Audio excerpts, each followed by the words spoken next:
been doing in the Roman Empire. A subversive group of individuals, beginning from the shores of Galilee, took over the Roman Empire and spread all over the world. Of course, Christianity has had its problems and has had its challenges, and it always happens when we start erecting barriers. I am anointed, you are not. I have a special grace, you don't have it. We may be age mates, but we are not grace mates. I don't even know what that means. We are not grace mates. How were you saved? How were you saved?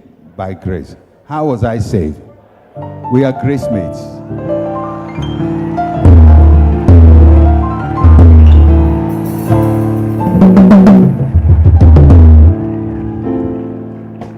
You know why the African church likes barriers? Because the African society likes barriers.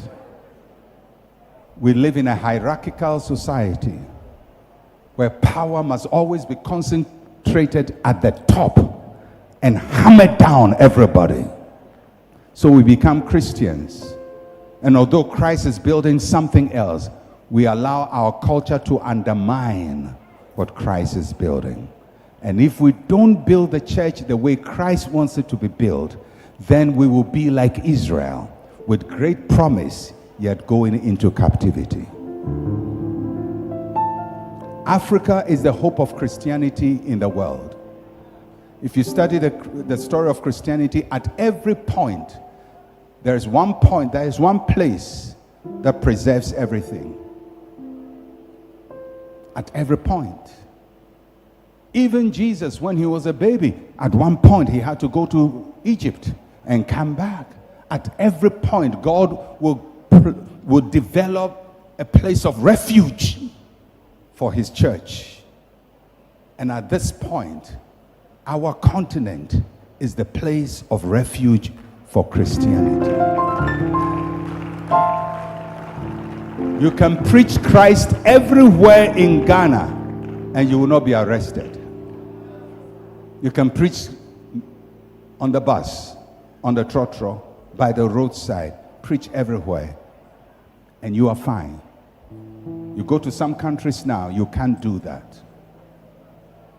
Africa is the hope of Christianity.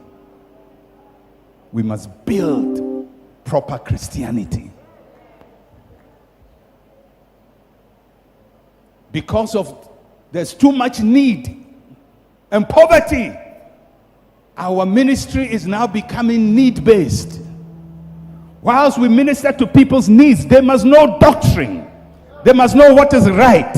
They must know who God is. They must know why we believe in the Trinity. They must know why we believe in Jesus. They must know the foundations of their faith. It can't always be about receive. We must also teach, in addition to receiving, to receive knowledge, to receive doctrine, to receive sound doctrine. Because let me tell you,